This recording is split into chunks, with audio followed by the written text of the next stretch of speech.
Welcome everyone to this roundtable about the impact of digital fashion on inclusion. My name is Alice. I am the Union Avatar moderator, and I am very excited because today we have an stimulating topic about how digital fashion revolutionized inclusion by breaking down physical and cultural barriers and addressing aspects such as body diversity and gender representation. So yes, thanks to digital fashion, we can create an inclusive space where everyone can feel empowered. In my case, from Union Avatar, I can see it every day because we have different avatars, for example, like Gustavo or Mako, who are transgender, for example. They use the digital fashion like a way of expressing themselves. But to better understand the connection between digital fashion and inclusivity, and mostly to learn more about how we can use this tool to empower ourselves, we have some stunning and incredible digital artists that I'm sure you will enjoy this.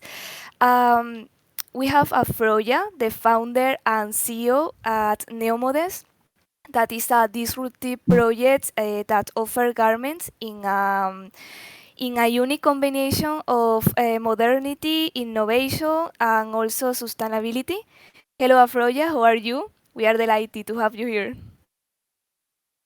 Uh, Thank you so much for the invitation and for this opportunity to share my work, share my story, my vision. So I'll just I'll not take much time. Um, so at Neo Modest, we are actually as a disruptive modest fashion brand offering physical modest clothing. We offer sustainable modest fashion, and we're trying to normalize modest fashion beyond faith, beyond culture. And we're actually online based, totally online based, and we're based in London, UK. Uh, I've been working in fashion space actually since 2020 during the pandemic. I started my project. Um, so uh, New Modest was actually the updated version of my project. It's my new company. So here we are actually trying to follow our roadmap. At this stage, we are offering digital fashion. We have our mini collection, digital AI collection on DressX, dressx.com. You might know they are the at this point at this time they are the largest meta or digital fashion platform. We have more collections coming on DressX soon, and hopefully, yeah, we'll do more exciting things in digital fashion. Actually, physical. Thank you very much for participating with us. Your collection are so incredible, and I'm looking forward to learn more about your work and also to see your new collection. Feel free to share with us. Thank you so much. I will share my work. Hopefully, we'll collaborate, we'll partner with your platform soon. I hope so. Thank you. Um, we are also delighted to introduce you to Bon Ruzive. She's an inclusive clothing designer. She has created her own inclusive women's wear clothing brand, where all the garments are designed bearing in mind inclusivity and fashionability.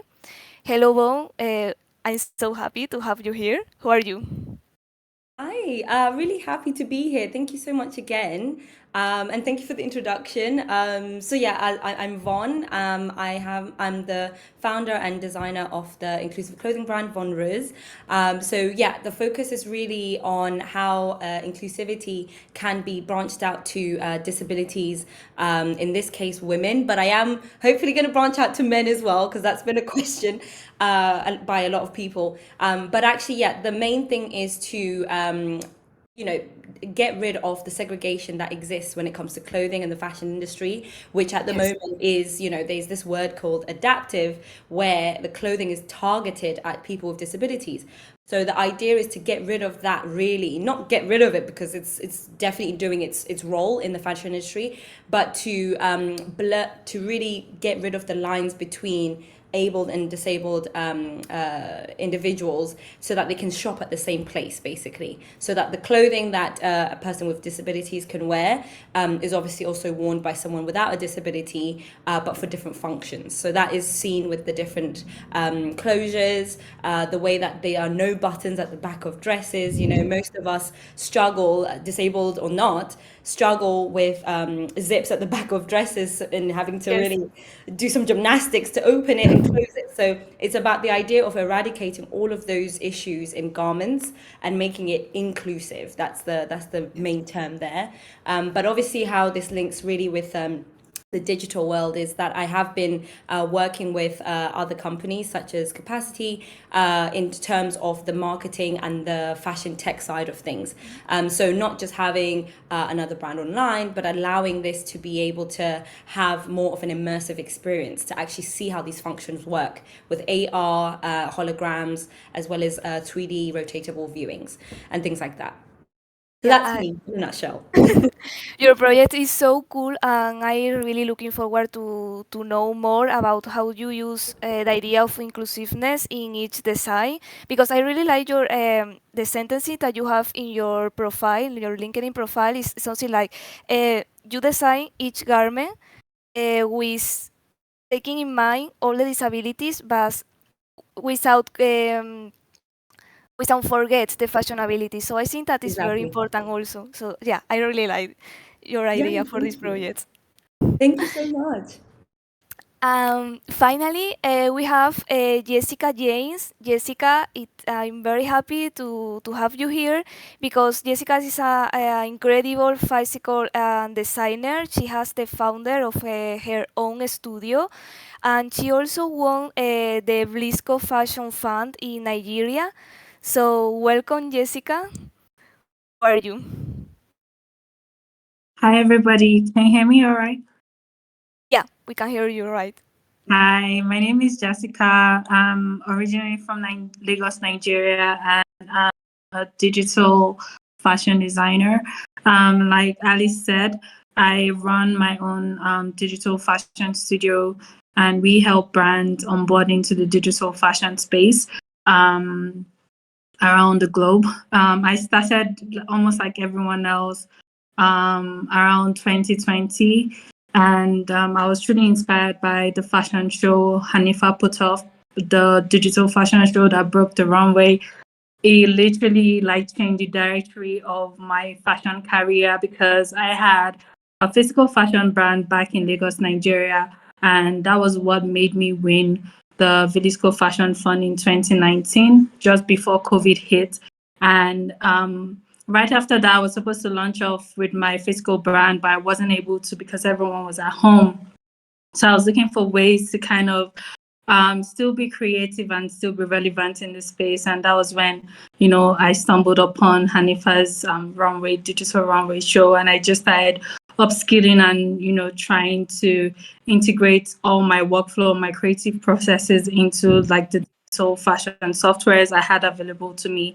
And yeah, the rest is history from there because, it's been a very I don't know what's interesting, right? Basically, but it's been good, and I've just seen how digital fashion has brought me in contact with people around the world. I never thought that I would be able to, be speaking to or be working with. So it has really brought about a lot of connections. I think that's what I'm most grateful for like coming into this space. Thank you so much. Thank you, Jessica, for your time and also for sharing with us all the ideas and the process that we are creating now. So I just want to say that unfortunately, on this occasion, we don't have Gabi Peñalba with us. Gabi is the designer, the incredible designer that has created the stunning outfit of Pride. I know that you have tried on. Um, she don't have her for personal reason, but I'm sure that very soon she will be able to join us in the following lives. So don't worry about this. I know that with all the that, you are looking forward to start with this roundtable. So, Afroja, Bon, Jessica, my first question is that digital fashion can break the canons and stereotypes present in the traditional style, because in the end, digital fashion use also the references of the conventional fashion, so maybe it could be very difficult to break this stereotype. What do you think, for example, Bon? Yes, so I think in terms of avatars at the moment, generally what I have seen is that they are usually the ones being used kind of a little bit more on the mainstream side are usually still mirroring what we're seeing in the real fashion world, which is like the tall, slim models, like, you know, the stereotypical ones. So where now we can really utilize and leverage the ability of digital fashion is the idea that you can literally create any avatar you want. The land is absolutely free to just do as much as you can for size, different races, and all sorts of things, really, to just make sure that it is inclusive. And when it comes to people like myself who have a brand specifically working with, a specific category in under that umbrella, I'm Yes. then able to actually request for certain things that don't always align to the usual norm of stereotypes.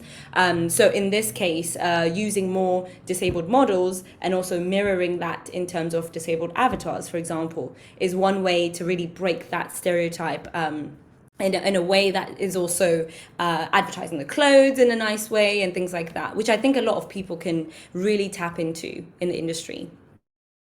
Yeah, thank you. I think that I'm very agree, because after all, with digital fashion, you can create like different no space. You can experiment with the different garments and Yeah. challenge the established gender norm, for example. So it's you have more possibility. Mm, most definitely. Yeah. So what do you think, Afroya?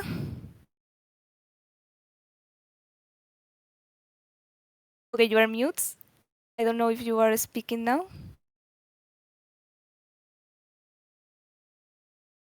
Don't worry. Maybe Jessica, do you want to start? And Afroya, you can continue this after. Maybe the microphone has some problems. Yeah, sure.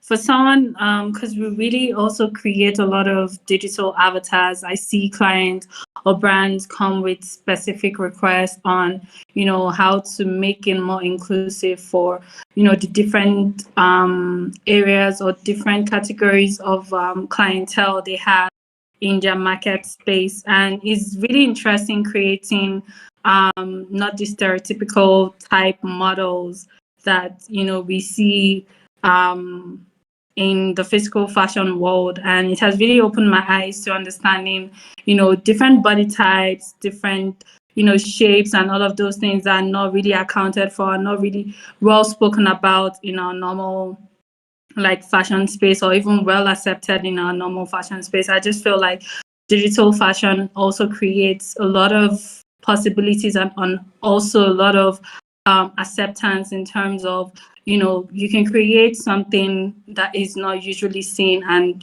when you post it up on social media, people are more receptive to it, as opposed the physical fashion world we're in currently. Yeah, I totally agree, because also with the social media, something that we have seen is that more users are demanding fashion that really suits their bodies and reflects this diversity of the society, because at the end the society is made up for person very different, with different types, different futures. So yeah, I think that fashion has like um, the obligation, and also is like this responsibility to reflect all this diversity. Afroya, I don't know if you now can participate. Yes. Okay. Yeah, just I was listening. This is really nice project. Like in terms of if you think about disability specs, it's really a great idea how you're trying to empower these people you're trying to represent. It's really great idea. Hopefully, maybe in future we can collaborate or we can do something. So Nice. yeah, in terms of like all types of stereotypes or cultural barriers, social barriers, social myths. There are different myths in like media in our personal real life actually, and these myths are actually established by the media, fashion industry. Like you can't wear this, you will not look good like this. So I think digital fashion has great possibility, huge opportunity actually, and it will create more opportunity for everyone, and it will, empower the communities. If you think about inclusion, diversity, empowerment, um, um, and social things, cultural things, and even political. Fashion is now a political thing. If you think about, I would like to, point to one thing, because it's political. Because if you think about different bans like hijab bans, like for the Muslims actually, especially Muslim women who wear hijabs or headscarves. So this is totally a political thing actually right now. Islamophobia, other things. So if we think from all of these aspects, including like she's working on disabled, fashion for disabled people. So digital fashion is really, really empowering. You can, express yourself the way you like, and it's really easy. It's really so accessible, so much accessible for to all, everyone, irrespective of gender, irrespective of your personal, values. Like sometimes you can even go beyond your personal values. Say, for example, if like if we want to support. People that we generally don't like cooperate, or maybe we don't socialize with, but still we can support them. For example, LGBT, fashion. So they have, there are different designs, different styles. So still you can support them by wearing their clothes or the designs available on different platforms, digital fashion platforms. So yeah, this is really, really great, and ultimately we're at the very early stage. We are all here together, and it's going to be huge. It's going to change the fashion industry and also our personal life, our personal views. Yeah, and definitely there is something sustainability related to fashion, digital fashion. It's really huge. I really love the idea that you have said about the digital fashion help to empower community, because it's remember me like the idea that with fashion, in this case digital fashion, it's like it reinforce that all bodies exist and all bodies can be should be celebrated. We can see different styles, different types. It's something that you have said, and I really like. But also that I'm very curious because you have said that digital fashion is like more accessible. So this is a very good point, but also as a designer, what are like the main difficulties that you have faced in creating a diverse representation, sorry, of body or ethnicity, because it's not always easy. So yeah, what is the main difficulty? For example, Afroja, in your case, you have created the brand Hijab on Demand, which offer AI generated hijabs. So what are the difficulties that you have seen, and also, of course, how you overcome them?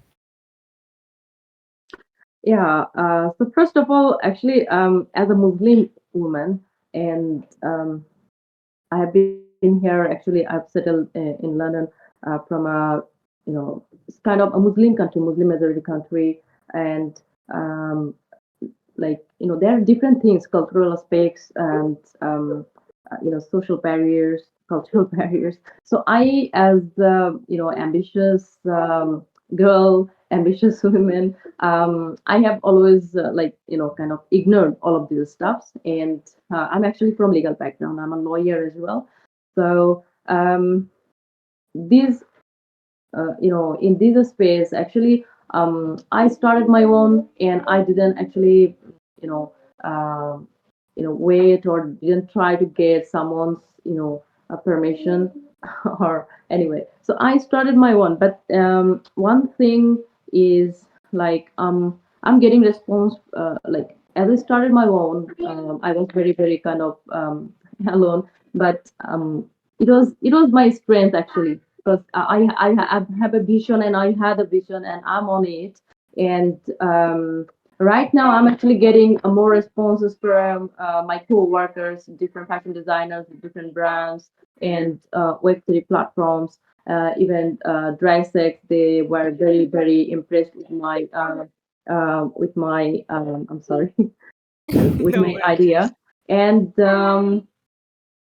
for me, actually, the one thing is very challenging as a startup founder, as a um, entrepreneur. I think funding is really very challenging in this space, because when you come with innovation, you really need more people to support you, to support your project. You need more technological things. So you really need more support as a startup founder.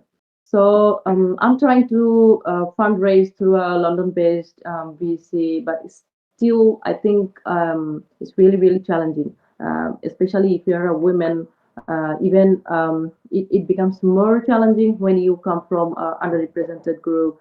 Um, so, like minority group here in UK, it's definitely I mean, officially, I'm from a minority group, so Mhm. it's really challenging. Like, you have to convince your investors, and then other things. I said political things. So I'm not facing anything political, because I'm totally doing something, very liberal, and from a very liberal perspective, to make things inclusive. I mean, to make fashion more inclusive, more sustainable, and more empowering. So this is totally a noble cause, and for me, it's really the only thing, I think, because in terms of my project, actually everything is very organized. Just I think really funding is the most challenging thing, especially if you are a female entrepreneur, or if you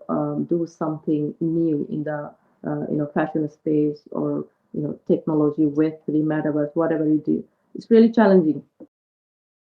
Thank you, Afroja, for telling us, because I think that maybe sometimes we don't know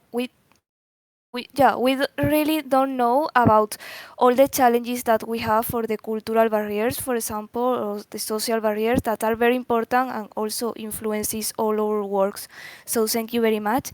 I don't know, Jessica, in your case, what are the main challenges? I'm sorry, can you repeat the question, please? Yeah, what are the main challenges that you have faced in the process of creation of a diversity styles, more inclusive garments? What are all the difficulties that you have looking in this process? I think for me personally, I think it's just the barrier to entry into the industry for people that come from where I do come from, because I'm Nigerian, I'm African, so it's a different reality, getting into the space or being recognized as a creator or as a force to be reckoned with in the space, just because of where I'm from. And I think that's just it, just the barrier to entry. But like once you've gotten that, like I feel like it's a bit easier to kind of create with the freedom you want to create with, and just to be generally accepted. Because I feel like one of the goals for like creation or even being in the space is to have your work, which is usually like your brainchild or your baby, be accepted by people that you're expressing or showing it to. So that's I feel like that's the one big challenge. Thank you very much. And in your case, Bon, do you seen the same or you have seen another difficulties? I definitely agree with but both of what has been mentioned already, actually. But in my case, it's also the additional challenge of actually getting the right company to work with when it comes to finding digital avatars, for example. Because in this case, just an example of actually what's happened, not just with the brand, but in other works that I've done with another school in Paris, because that's actually where I'm based, where I was introducing a fashion technology module into the school. It's a bachelor in a, well, actually a master's class. And actually, that we needed to look at how people with disabilities can also have clothing. So similar to what I'm doing with my brand. But actually, now we had to also represent that as a digital garment, so like a phygital almost, because the students would be making the physical version of whatever they then designed for the avatar for the clothing. But now the problem became finding the right avatar to represent this, because typically the avatars with the company that we had partnered with, not that it's a bad thing, but it's like they were very specific with the types of avatars that they represent or don't represent. So in this case, they had to make a whole new avatar specifically for this module. So it just goes to show that actually there are challenges in order to actually just the starting point as well. Obviously, it depends on which perspective you're looking at. In this case, for someone who's collaborating in order to get the digital avatars, the digital assets, etc., it's a case of having to search someone who's literally aligned with what I'm trying to achieve with the goal. But yeah, definitely um, another challenge. Definitely, I couldn't agree more with the investment and having people to believe in actually what you're doing in terms of the commitment. Because I think everyone is always amazed at what you're doing, but then the commitment to actually put the money down and to get things done. Sometimes people need to see it first, but then you can't always see it first if you don't have the investment. So it's like a cycle. Oh, it's like circle. Yeah, exactly. Yeah. Yeah, so furthermore, the social and cultural barriers, also we have like the economic barriers, because it's like you say, everyone is fighting with this with inclusive, for example, but when you need that someone support your work, it's very difficult sometimes to know the reality. So yeah, I totally understand. It's almost the same actually. If you ask each and every entrepreneur, even designer, like Jessica was saying, she is very renowned in the digital fashion space. I already I have seen her work. So, but if you ask each and every women entrepreneur, designer, they will actually almost share the same experience because it's a reality. We are doing something great, but at the first step we are actually stumbling, like we are struggling. But yeah, but collectively definitely we can do something great. And Jessica was sharing something that was very relevant, but like for example in my case, I always appreciate, uh, like I'm still at my early stage, but hopefully my ultimate plan is to work with more and more designers globally actually. And always I my ultimate target is to represent. So I always prioritize to work with uh, platforms or like designers, artists, creators who need more representation in the space. So hopefully, I'll work, collaborate, and I'll connect here on LinkedIn or any other space you want. Yeah, so hopefully we'll do something good. Yeah, I totally agree. I think that it would be great to see all the challenges that we can do, how we can change all these. Okay, sorry, I forget the word. All the things that we can create and change all the scenes that are actually like the traditional or the conventional scenes. So yeah, I'm really happy to hear your ideas about this. And I'm also curious because we have talked about if digital fashion can break stereotypes and also these challenges, but what is the importance? I mean, what is crucial for the fashion industry to represent and celebrate the body diversity? I don't know if Jessica, for example, do you want to start? I'm sure if you don't mind repeating the question. Okay, don't worry. My question is why is so important for the fashion industry to represent and celebrate body and gender diversity? Um, I feel like it's really important because at the end of the day, like the fashion space is just a small bubble of what reality actually is.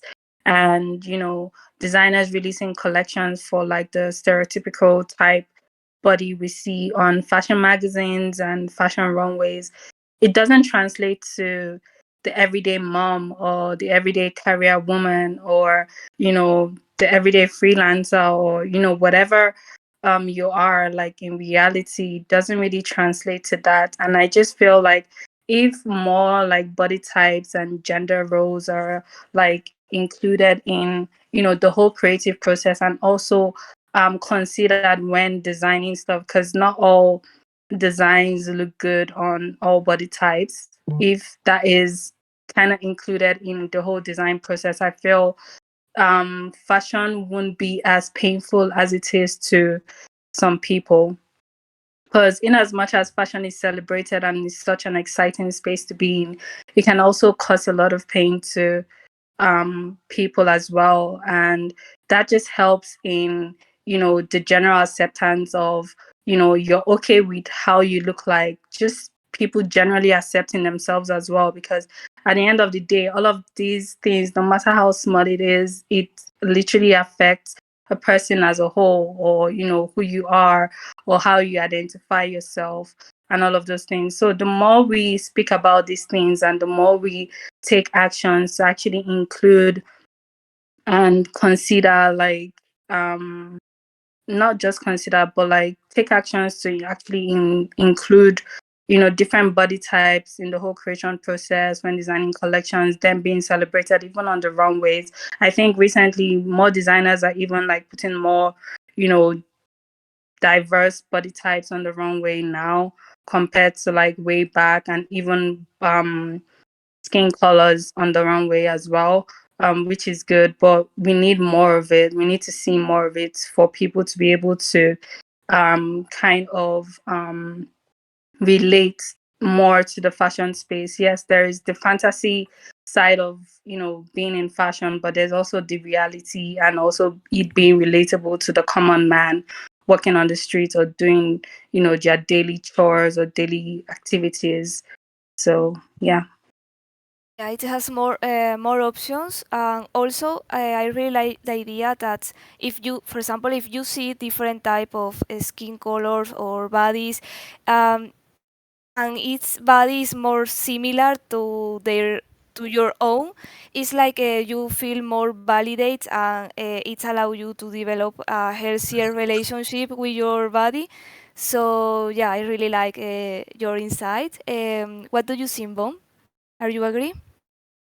Yeah, I completely agree. I think it's more important than I think brands think, or the people who are making all of these decisions in the industry. And when I say like decision makers, it's literally the people in charge of marketing campaigns for fashion brands, and anyone who's in charge of the model casting, all of those things in real life, because all of that in a way still reflects on what's happening in the digital world. Yes.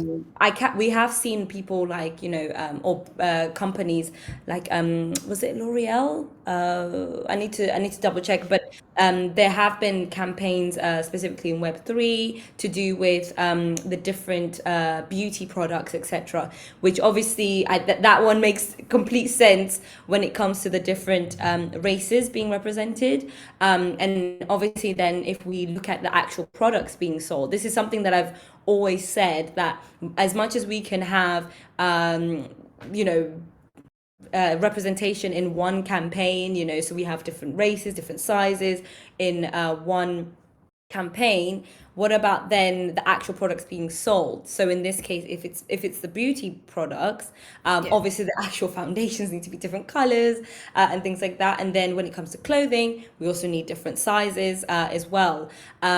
But actually, that's usually where it's like almost a cycle again, where we need all areas of the fashion industry to work together and just make sense.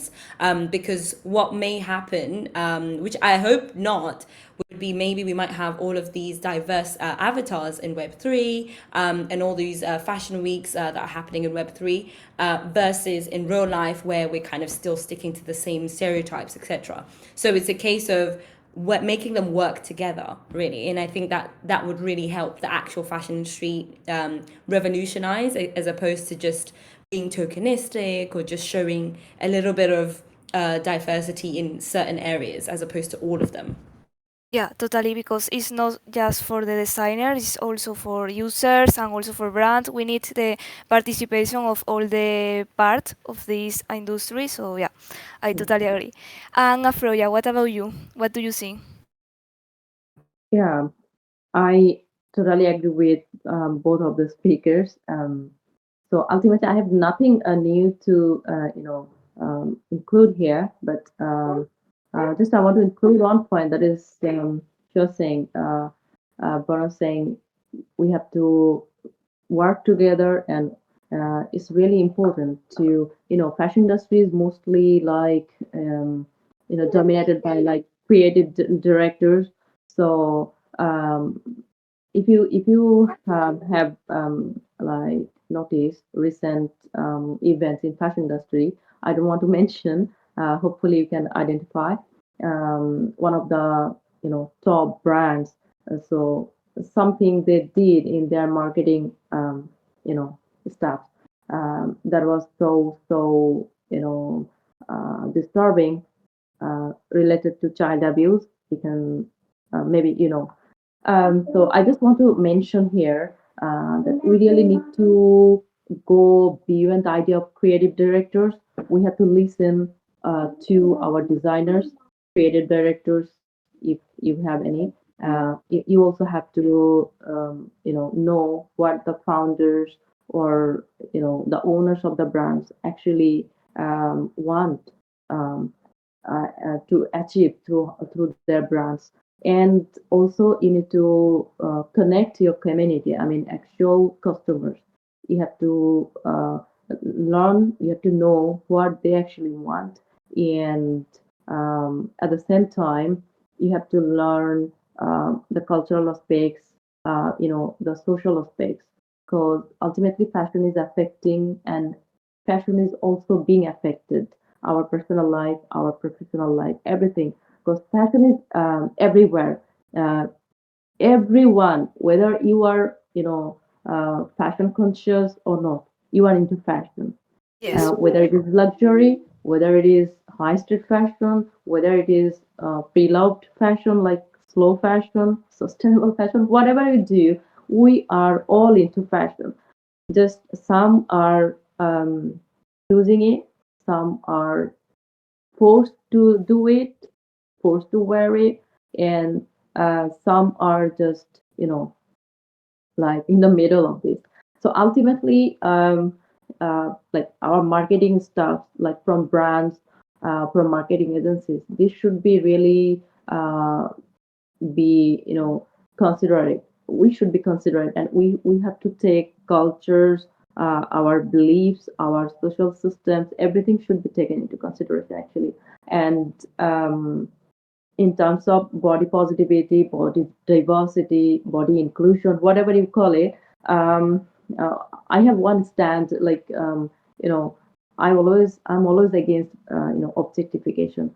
So I have always seen, like on media, especially on social media, on mainstream media, you'll see like LGBT people, women, they are always being sexualized through different commercials, everything. Even if you see a commercial for chocolate ice cream, you will see there is sex everywhere. Is like sex sales, you might know. So everywhere is sexual aspect. that's not really good for our mental health. um, and ultimately objectification. I have come through like different research pieces, research articles from very renowned organization. So it's really affecting our mental health. Especially women are always vulnerable, more vulnerable in everything in the world. So whatever is harmful always affects women and like other vulnerable groups badly.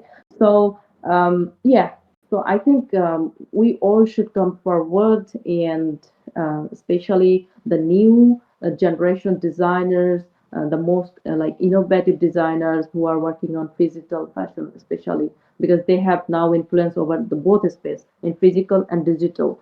And digital fashion is really, really very you know change maker kind of kind of transformative, because more people are into digital space on social media, and now people are entering the metaverse space. So we all have a great role to play to change this myth. So yeah, I think we all should come forward, and we shouldn't be influenced so much by the media and even by the influencers, because they're paid and they do whatever they are forced, or they are told to say to do. So we shouldn't be always fooled or be convinced by media, influencers, celebrities, because they have their own style of like gaining fame, money. They most in most cases they don't care about the impacts on our society. So I think, yeah, to empower all of the communities, all social groups, all cultures, I think digital fashion can really play a greater role, and designers, creators are the most important people here to make the decision to change the game. Yeah. Yeah, I totally agree. And also, like the social media, for example, now that you are mentioned, it can help us to know about what the user wants also in our brand. So I think that it's a very good way to can communicate with them. I really love that all of us have a similar idea that we need all the part of the industry to collaborate and change all the scenes that we have now. So I really want to finish this roundtable with one question that is, I think that is very important for the designer and the users that are listening to us. What would you recommend it to brands, designers, to the users to represent and celebrate body diversity in their campaigns, in their shows, in a fashion runway? Yeah, what do you recommend? For example, Bon. Yeah, just linking back from what I was saying in the previous question about reflecting on genuine inclusivity in the actual products being sold through these avatars and through the campaigns. So it's really about, okay, think about maybe if you can't, because we can't solve all the problems in the world. So which one do you want to focus on as a brand? Sometimes you can go between two things, etc.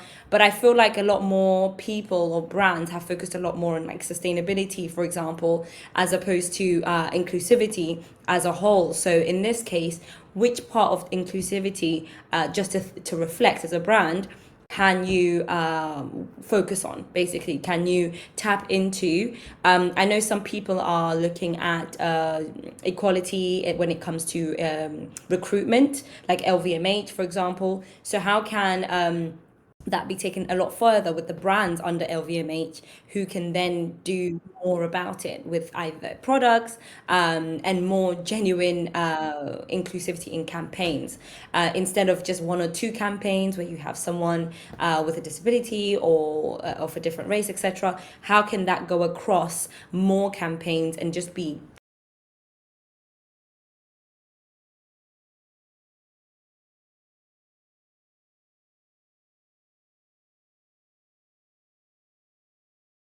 solutions, whether it's AI, AR, etc. It's about, so how can these startups also tap into these brands and companies at different parts of the supply chain? If we're talking more about representation, I guess that's more to do with, kind of the retail slash marketing side of things.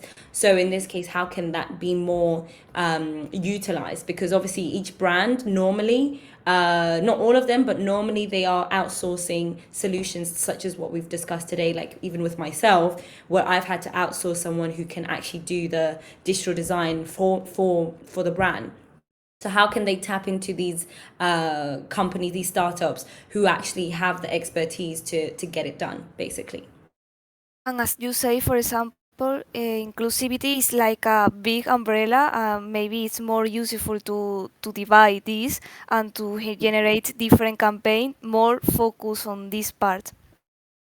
Yeah, exactly. Yeah. And what about you, Afroja? Yeah, it's actually the same thing.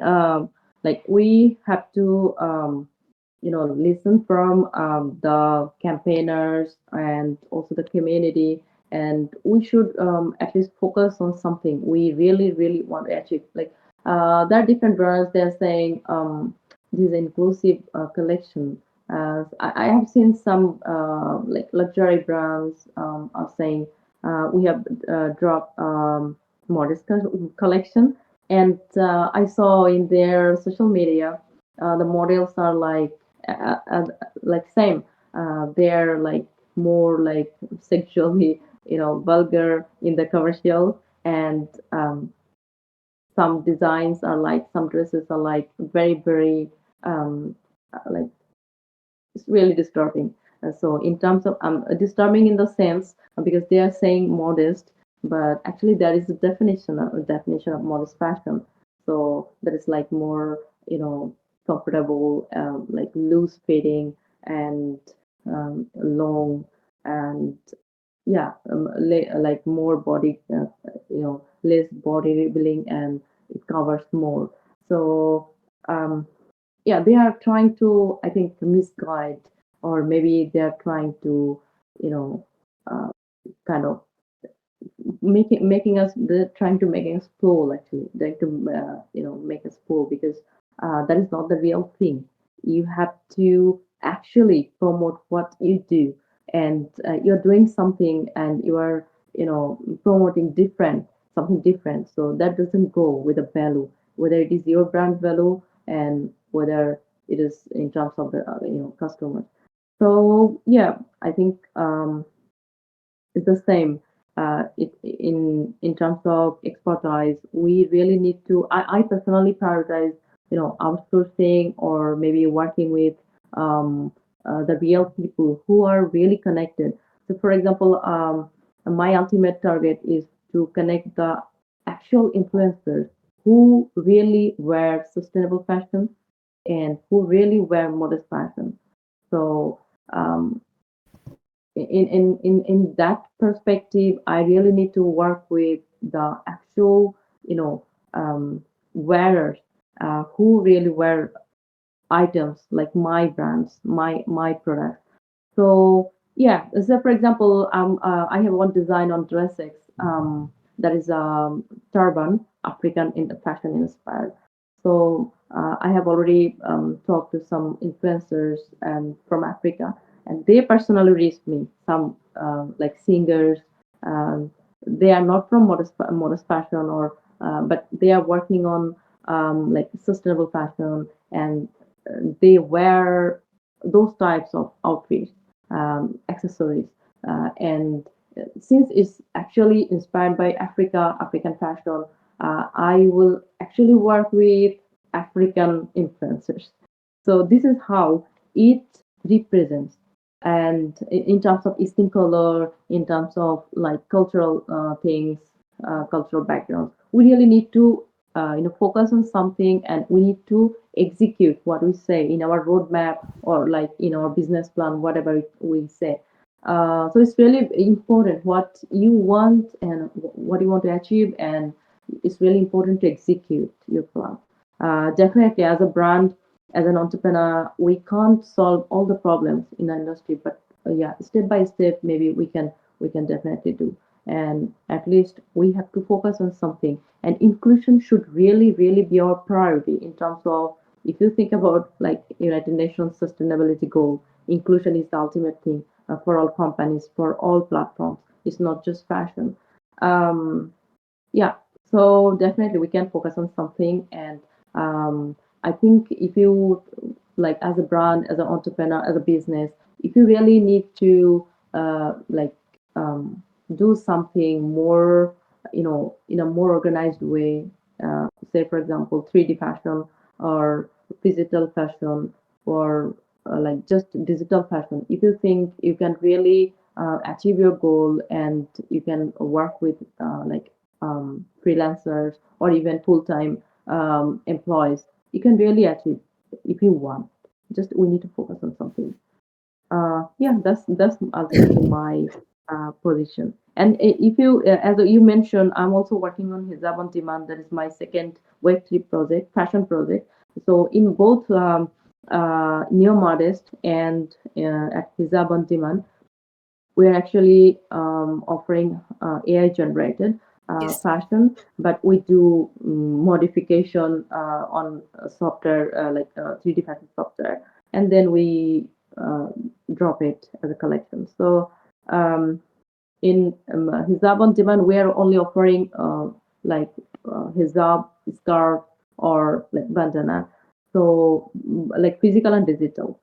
So ultimate thing is to promote inclusion and definitely sustainability, and to represent the culture, to represent women from different backgrounds. So my vision is to be the leading and kind of torchbearer, so others can follow my step. So I'm on my way. I'm on my plan. I'm trying to execute step by step, and hopefully, I will see other designers, creators, brands. They will come and do their part, and yeah, step by step, Step things by will step. change. Hopefully, Okay. thank Thank you. you. Thank you, Afroja, for your advice. I think that is very helpful for the designer that are with us. Jessica, what is your recommendation? Um, I think both speakers literally like said everything, so I don't really have much to add. Yeah. Okay. Okay, yeah, I think that they explain very well all the recommendation and all the things that we need to take into account to improve all the diversity that we have now. So it has very, very, very, very exciting to hear your insights and to learn more about your projects. I don't know if there is any user who want to ask something, any questions through the microphone or the chat.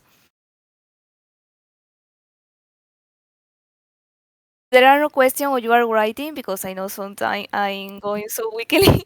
Don't worry about it. You can write your question. I just want to say thank you very much for your time. It's incredible to have all of you hear your ideas. Thank you also for all the user who was. I don't know if anyone. Okay, Isa, do you Yeah, want to ask? Okay. yeah, Go on. I have written it in the general chat, but perhaps I Oh, have I haven't done it well. But I can read. I said I'd like to raise a last question. Well, okay. first, thank you very much to the to Union Avatars and to the speakers, Afroja, Bon, and Jessica. Uh, we missed Gabriela. It's a pity, but well, my question is, what role can education and awareness play in promoting diversity and inclusion in digital fashion, and how do you think that industry stakeholders can work together to educate consumers and creators alike? And I raise this question because I would like to know the speaker's opinion about how to educate dummies like me in using avatars and digital garments in this issue in diversity and gender roles in digital fashion. Because, for example, I'm not an actual consumer of fashion in the real world, but I love digital fashion.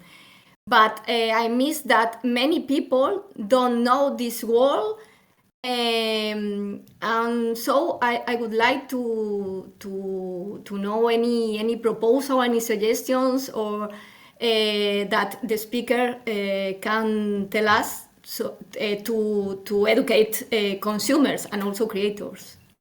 Thank you, Isa. I really enjoy always when you have a question and to know your opinion. So I don't know, Jessica, if you want to start. Sure. So I feel like everyone has especially if you're like a creator in the space, you have the social responsibility to kind of educate with what you create, educate people on how to use or how to apply, what you create. So for example, like the avatars I create, when speaking to brands or speaking to clients, I do tell them or I do educate them on how, the usefulness of it, how it directly affects your business, how to integrate it into like the creative process or the creative workflow. So I feel like every creator in the digital space has that responsibility to kind of educate the consumer of their work on how to use whatever you're creating. I forgot the other question. I think you asked another question. Can you kindly remind me if I can answer? Uh, Alice, I don't know if you are going to tell. I also asked how can industry stakeholders work together to educate consumers, especially. Yeah, so ever since like the whole Web3 space started, collaboration has been almost at the forefront of most of what we've been doing. I feel like through collaborations with the different creators, the different brands, the different studios, I feel like that would be a more efficient way of generally educating like consumers, because you trying to do it on your own as a creator or as a small studio or as a startup, it's kind of difficult to do that because you don't have as much audience, or also you don't have as much reach as, as opposed to having collaborating with like a couple of other creators or a couple of other brands to kind of amplify the message you're trying to pass across. I believe, that's one way to kind of get stakeholders and creators, or to educate the general public or the general consumers of digital fashion. I totally agree. What about you, Bon? What is your advice for Isa? Thank you for the question, Isa. I think it is quite difficult in general, because this is still a very fairly new thing in the fashion industry. Obviously, when it comes to avatars and digital assets, things like that are very much familiar when it comes to like the gaming industry, for example. So when you're looking specifically in the fashion industry and trying to look for a course, for example, online on how to make an avatar or something like that, it may be a little bit more difficult to see it quite easily compared to something else like pattern cutting or draping on a mannequin, something that's very traditional in the fashion industry. But with that being said, it is also possible to find courses, for example, that are by softwares, such as Browseware, for example, or I'm just naming names. It's not that I've specifically researched to give you this answer for today, but it is software like that can be useful for the courses that they can provide, because I know I have seen some. So it's that example, but also just being able to see what's going on with the brands that are embracing things like this. So, for example, Tommy Hilfiger with Tommy Factory, how are they embracing that? Not necessarily just the avatars in this element, but it's also how they're using Web3 for the new way of doing fashion. So, in this case, the Fashion Week, how they're doing events there, and what is actually the value. Because actually, at the beginning, when NFTs are still being introduced to fashion, I was like, what is the point? Because it's like you're buying a digital item and then what? But actually, you know, the more you learn about those things, or you kind of hear other people's opinions, maybe people like or companies like Artifact, hearing what they have to say about it, about those elements as well, can also just be useful. So you can frame your own mindset on that, but also to be able to see kind of to have kind of what they called different points in which you can start to look into yourself. So whether it is the NFT element, or whether it is the avatar element, there are quite a lot of branches under this tree of digital fashion now. So it's really about tapping into what you're most interested in, and then trying to really look into that deeper as well. Because yeah, it's not as widely available to learn about those things and or writing as there are with other elements. And then for the other part of the question, about, you know, how I believe it. Sorry, I kind of forgot. I think it's to do with the collaboration between the different the different stakeholders in fashion, and how they can make it work, right? Yeah. So for that one, actually, in my experience, has been both difficult and also possible. So, for example, the startups I mentioned earlier that I had been mentoring, specifically for fashion tech solutions, for example, when they're trying to reach out to the decision makers, they would most of the time actually get a little bit of a pushback, just because they need to just see more proof of concept, all those things before they can actually utilize the solution. But then there are some others who are open-minded and are able to look into it a little bit more. So in this case, if you're trying to get a brand to get into the fashion digital fashion space with NFTs or metaverse, etc., then they are able to test it. But normally what I've noticed is they try to do it a little bit quietly before they then just to prove that it works and it's working with their market, their sales, or whatever it is that they're looking at it from a metric perspective, and then they're able to kind of make it public as well. So it's those things that it's a little bit difficult to change, because there's a very much a psychological element to this, as opposed to just the practical side of just getting people to work together. It's this, and the psychology behind it is that we just haven't seen it conventionally in the fashion industry as of yet. So making it mainstream by all the brands, like even H&M, at all market levels, from H&M all the way to Gucci. We're seeing, I think, more the luxury brands utilizing these types of technologies. But then obviously when we're now talking about diversity within that as well, that's now another story as well. So it's quite a lot of elements that really are going to just take time to start seeing unfold a lot more in the industry. Thank you, Bon. Afroja? Yeah, it's really great insight. So I'll just kind of combine both part of the question. One is to how to educate the community, the consumers, and the community, and um, the stakeholders. So if you want to actually educate and if you want to promote digital fashion, you have to combine, you have to collaborate, and you have to find who are the stakeholders. I think this should be part of each brand working in this space, like in AI fashion, physical fashion, digital fashion. So we have to find, this should be part of our marketing and also for our branding strategies. We have to make a list. Who are the stakeholders?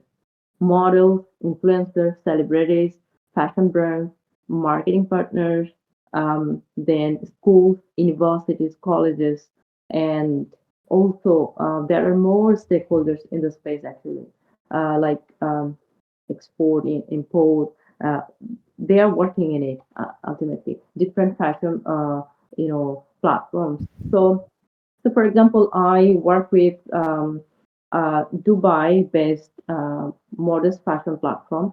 So they are actually a group of industry. They work in different stuff, but they are also in modest fashion. They offer certificates on like executive MBA diploma certificates. So I sometimes I prepare their contents for the executive degrees, and I also work on their like webinars as a speaker.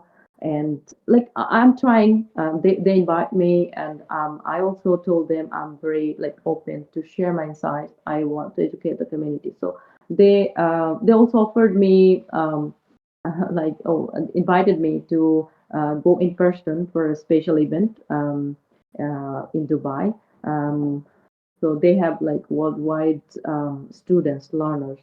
Um, uh, they are actually getting certificates on modest fashion as a designer and also as entrepreneur. So I think